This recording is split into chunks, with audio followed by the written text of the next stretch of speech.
बिस्मिल्लाहिर्रहमानिर्रहीम। अस्सलाम वालेकुम नाज़रीन, मैं हूं आपकी मेज़बान मरियम शबीर और आप प्रोग्राम देख रहे हैं हम और हमारा माहौल। बीच में कुछ महीने गैप आया, उसके लिए माज़रत चाहती हूं। एक नई जगह पर शिफ्ट हुई थी तो उसमें सेटलिंग में टाइम लगा। आज जो ये मैं वीलॉग शुरू करने वाली हूँ, उससे पहले ज़रा जो ग्लोब में क्लाइमेट क्राइसिस चल रहे हैं पूरी दुनिया में, वो मैं आपको बताती चलूँ कि पाकिस्तान में ग्लोफ का पिछले दिनों ग्लेशियर लेक आउटबर्स्ट फ्लड जो है वो गिलगित बल्तिस्तान में हुआ, जिसकी वजह से तबाही काफ़ी वहाँ पे जो कम्युनिटीज़ रहती हैं उनकी हुई। इसके अलावा पाकिस्तान में नेशनल डिज़ास्टर मैनेजमेंट अथॉरिटी ने हीट वेव की अलार्म वार्निंग दी हुई है। इसके अलावा आप देखें कि पाकिस्तान के जंगलात में कुछ जगहों पर तो गर्मी की वजह से आग लगी हुई है, कुछ जगहों पर हमारे जो थैंक्स टू टिकटॉकर्स उन्होंने जो है वो आग लगाई हुई है, जिसकी वजह से काफ़ी तबाही हुई। और इसके अलावा अमेरिका में कैलिफोर्निया में काफ़ी ज़्यादा आग हर साल ही लगती है। तकरीबन पिछले 3 सालों से ड्राइस्ट यहाँ पे मौसम चल रहा है और इस बार भी जो है वो फॉरेस्ट फायर्स हुई हैं। फ्लड्स बांग्लादेश और इंडिया के इलाकों में हैं, जिसकी वजह से काफ़ी लोग जो है वो स्ट्रैंडेड हैं, बेयारो मददगार हैं। कुछ जगहों पर ज़ाहिर है अथॉरिटीज़ पहुँच रही हैं उनकी हेल्प करने के लिए। इसी तरह स्पेन में रिकॉर्डेड हीट वेव हुई है और गाना के इलाके में भी जो है वो फ्लडिंग हुई है। तो आप देखें कि अराउंड द ग्लोब इस वक्त जो है वो क्लाइमेट चेंज के जो असरात हैं वो आपको नज़र आ रहे हैं, चाहे वो हीट वेव की फॉर्म में हैं, चाहे वो फ्लैश फ्लड्स या आपकी जो ग्लेशियर लेक आउटबर्स्ट फ्लड्स हैं उनकी वजह से हैं, चाहे जो है वो प्रेसिपिटेशन जो है उसकी वजह से, यानी कि बहुत ज़्यादा बारिशों की वजह से हैं। और पाकिस्तान में भी जो है वो महकमा मौसमियात के मुताबिक जल्दी जो है वो इस बार मानसून का मौसम आने का उन्होंने जो है वो बताया हुआ है कि जल्दी इस दफ़ा मानसून का मौसम आएगा। इसके अलावा आप देखें कि काफ़ी सारे दुनिया में इलाके ऐसे भी हैं जहाँ पे अनप्रेसिडेंटेड रेनफॉल, यानी कि क्लाइमेट चेंज की वजह से जो अनप्रेसिडेंटेड रेनफॉल होती है वक्त से पहले या बहुत ज़्यादा बग़ैर वक्त के बारिश का हो जाना, जो कि उस तरह से फोरकास्ट नहीं हुई होती, प्रिडिक्ट नहीं किया गया होता कि इस तरह की होगी, वो हो जाती है। तो उसकी वजह से काफ़ी जगहों पे फसलें भी तबाह हो रही हैं दुनिया के मुख्तलिफ इलाकों में। तो नाज़रीन, ये सब क्यों होता है? ये सब ऑफ कोर्स हम ब्रॉडली तो कह देते हैं कि क्लाइमेट चेंज की वजह से होता है, लेकिन क्लाइमेट चेंज होता क्या है ये मैं आपको बताती चलूँ। क्लाइमेट चेंज बेसिकली आपका होता है कि जो जहरीली गैसें छोड़ी जाती हैं हवा में, जिनमें सबसे नंबर 1 जो है वो कार्बन डाइऑक्साइड एक गैस होती है। इसके अलावा जो है वो मीथेन होती है और इसके अलावा और भी गैसेस होती हैं। वो जब इखराज हवा में उनका होता है तो वो जैसे जैसे क्यूमुलेट होती हैं 10 साल 20 साल, तो ऑफ कोर्स ये 10 साल के इम्पैक्ट का, आप मिनिमम 10 साल का इम्पैक्ट जो होता है उसको उसके स्टडी करने को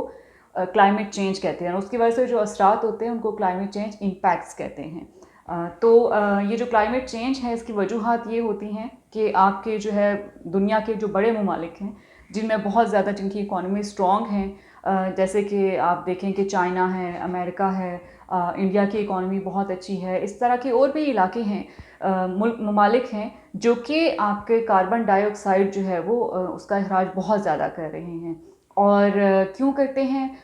ये क्यों होता है ज़्यादा? क्योंकि आपकी जो सनतें हैं वो कोल इस्तेमाल कर रही होती हैं, कोयला इस्तेमाल कर रही होती हैं, जिसकी वजह से उनका अखराज आपकी हवा में बढ़ जाता है। तो ज़मीन और ये जो सिस्टम है इसका नेचर का, वो इस तरह से होता है कि वो बैलेंस में चल रहा होता है, और जब बैलेंस उसका डिस्टर्ब होता है, एक लिमिट, थ्रेशोल्ड लिमिट से ज़्यादा हो जाता है, तो फिर ज़मीन और नेचर ये जो आपकी है उसके बर्दाश्त से बाहर हो जाता है। और वो फिर क्या होता है कि आपकी अल्टीमेटली ये गैसेस, ये पोल्यूटेंट्स आपकी हवा को गर्म करने शुरू कर देते हैं, आपके माहौल को गर्म करना शुरू कर देते हैं, और इसको हम, इसी फिनोमेना को हम क्लाइमेट चेंज कहते हैं। तो ये जो इम्पैक्ट्स पूरी दुनिया आजकल देख रही है पाकिस्तान समेत, वो आप देखें कि प्री इंडस्ट्रियल लेवल के जो एमिशंस थे, प्री इंडस्ट्रियल एरा जिसको हम कहते हैं, उस वक्त से लेके अब तक आप देखें कि 1 डिग्री टेम्परेचर जो है सिर्फ राइज़ किया है, जिसकी वजह से जो एवरेज टेम्परेचर था उसकी मैं बात करें, उससे 1 डिग्री राइज़ हुआ है। तो इस तरह के इम्पैक्ट आ रहे हैं पूरी दुनिया के अंदर, कोई चाहे वो तरक्की पजीर ममालिक हैं, चाहे वो फर्स्ट वर्ल्ड कंट्री हैं, सेकेंड वर्ल्ड कंट्री हैं, चाहे जिनने बिल्कुल तरक्की नहीं किया, हर एक पे इम्पैक्ट आ रहा है। अब प्रॉब्लम ये है, मसला ये है कि जो आपके डेवलप्ड कंट्रीज़ हैं उनकी इकोनॉमी स्ट्रॉन्ग है, उनके पास पैसा है, उनके पास कैपेसिटी है, उनके पास ट्रेनिंग है, तो वो क्या करते हैं कि वो जो इम्पैक्ट आपके होते हैं उससे वो जल्दी कोप अप कर लेते हैं। आपके जो, चाहे उनके फॉरेस्ट फायर्स हो रही हैं, चाहे उनके इस तरह की हो रही है, लेकिन वो भी एक हद तक हो सकता है, वो भी पूरी तरह से प्रिपेयर्ड नहीं है, लेकिन उनके पास रिसोर्सेज हैं अपनी प्रिपरेशन करने के लिए, उससे प्रिपेयर करने के लिए, अडेप्ट करने के लिए, मिटिगेट करने के लिए। और रिसोर्सेज में ऑफ कोर्स पैसा, कैपेसिटी, ट्रेनिंग, ये सब चीज़ें उनके पास मौजूद हैं। अब देखें कि पिछले साल भी, जैसा कि मैंने आपको बताया था कि जब पिछली गर्मियाँ थी तो उनमें भी एनर्जी की डिमांड, कनाडा में हीट वेव्स की वजह से, ये अमेरिका में हीट वेव्स की वजह से एनर्जी की डिमांड इतनी बढ़ गई थी कि वो शहरियों की ये जो पावर जनरेशन बहुत बढ़ गई थी, कूलिंग डिवाइसेस बहुत ज़्यादा लोग इस्तेमाल कर रहे थे, तो वो इतनी ज़्यादा थी कि वो वहाँ पे लोड शेडिंग होने लगी थी, मतलब काफ़ी इलाकों में आपने अगर फॉलो किया हो तो। पाकिस्तान जैसा मुल्क जो कि हम ऑफ कोर्स हम कहते तो यही हैं कि हम 1% से कम जो है वो ग्लोबल एमिशंस की हम बात करें कि जो पूरी दुनिया की एमिशंस है उसमें 1% से कम हम जो है वो एमिट कर रहे हैं। लेकिन आप ये देखें कि इसका ये मतलब नहीं है कि हम अपने जो घर हैं उसको हम आलूदा होने से ना बचाएं। आप देखें कि अगर ग्लोबल एमिशंस की वजह से आपके ग्लेशियर्स पाकिस्तान में मेल्ट हो रहे हैं, और ग्लेशियर ये आपका रिजर्वायर होता है एक तरह का आपके फ्यूचर के लिए, कि इसमें से ऑफ कोर्स आपका पानी, और वक्त के साथ साथ उसकी मेल्टिंग होती है। अगर उसको नेचर के मुताबिक टाइम दिया जाए तो उसके मुताबिक उसकी जो मेल्टिंग होती है वो आपका पानी का एक सोर्स होता है, और पानी का सोर्स अगर ये आपका जाता जा रहा है तो फ्यूचर में आपको वाटर स्कैर्सिटी जैसे इश्यूज हो सकते हैं। लकीली अभी जो है वो इस तरह की सिचुएशन नहीं है, क्योंकि आगे मानसून भी आ रहा है तो मज़ीद आपके जो रिजर्वायर्स हैं वो फुल होंगे। लेकिन प्रॉब्लम ये है कि आपके रिजर्वायर्स की कैपेसिटी जो है वक्त के साथ साथ कम होती जा रही है, ये जो डैम्स हैं हमारे, और इसकी वजूहात यही हैं कि उनकी जो सेडिमेंटेशन और सिल्टेशन प्रोसेस जो होता है, सिल्ट उसमें जो जम जाती है उसकी सफाई नहीं होती, और सफाई हो भी तो हमारे पास उस तरह की टेक्नोलॉजी या कैपेसिटी नहीं है कि हम पूरी तरह से उसको साफ़ करें और उसमें वो जगह बन जाए कि पानी स्टोर करें फ्यूचर के लिए। तो आप देखें कि जो हमारे किसान हजरात हैं, जो ख़वातीनो हजरात हैं जो काम करते हैं खेतों में, उनको पता है कि उनकी फसलें किस तरह से जो है वो, अगर बहुत ज़्यादा बारिश हो जाए उसकी वजह से किस तरह इम्पैक्ट होती हैं, कम बारिश हो तो किस तरह से होती हैं। आप देखें कि सिंध के काफ़ी इलाकों में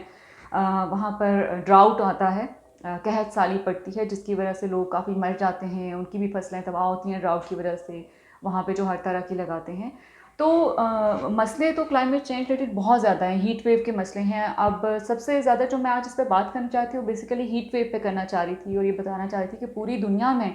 क्या चल रहा है। तो जो आगे के मेरे वीलॉग होंगे उसमें स्पेसिफिक 1 बाय 1 करके इन चीज़ों को हम डिस्कस करेंगे कि वे फॉरवर्ड क्या होना चाहिए, इसका हल क्या है, और हम जो है वो इनफरादी सतह पे इसमें किस तरह से कंट्रीब्यूट कर सकते हैं कि एमिशंस कम से कम हों। और बहुत बहुत इंटरेस्टिंग मैं आपको फैक्ट्स बताऊंगी अगले वीलॉग्स में कि हमारी जो पर्सनल चॉइसेस होती हैं वो किस तरह से इस ज़मीन के लिए ख़तरनाक हैं, हम कितना ज़्यादा नुकसान पहुंचाए जा रहे हैं। तो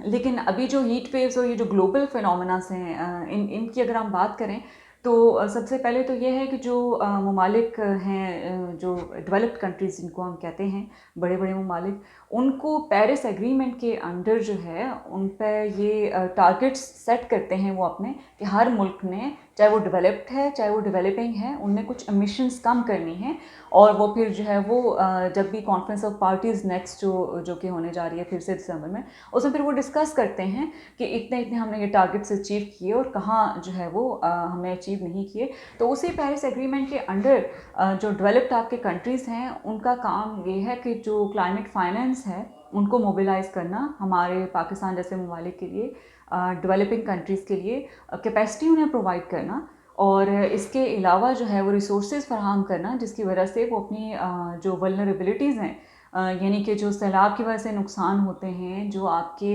हीट वेव्स की वजह से नुकसान होते हैं, जो आपके सी लेवल राइज की वजह से नुकसान होते हैं, चाहे वो आपके खेतों के हैं, चाहे जानी है, चाहे सेहत पर है, तो इस तरह के रिसोर्सेज वो प्रोवाइड करें, टेक्निकल कैपेसिटी प्रोवाइड करें जिसकी वजह से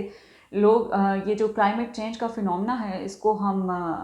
एक तो मिटिगेट करने की कोशिश करें और दूसरा अडेप्ट करने की कोशिश करें। ये मिटिगेशन और अडेप्टेशन पर भी डिटेल में जो है वो फ्यूचर के जो वीलॉग्स हैं अलग से बताऊंगी कि ये मोटे मोटे लफ्ज़ जो हैं ये जो यूज़ करते हैं क्लाइमेट चेंज की दुनिया में लोग, ये होता क्या है बेसिकली, क्या है मिटिगेशन, क्या है अडेप्टेशन और ये किस तरह से करना चाहिए। तो फ़िलहाल तो आज की जो दुनिया में ख़बरें चल रही हैं इसके साथ जो है वो ये वीलॉग मैं ख़त्म करती हूँ। नेक्स्ट वीलॉग में एक नए टॉपिक के ऊपर आपसे बात करेंगे डिटेल में, और नेक्स्ट वीलॉग होगा कि हम किस तरह से अपनी ज़ाती हैसियत से जो ज़मीन है, जो आपका प्लैनेट है, जो ग्लोबल वार्मिंग है, उनकी एमिशंस को कम कर सकते हैं। तब तक के लिए खुदा हाफिज़।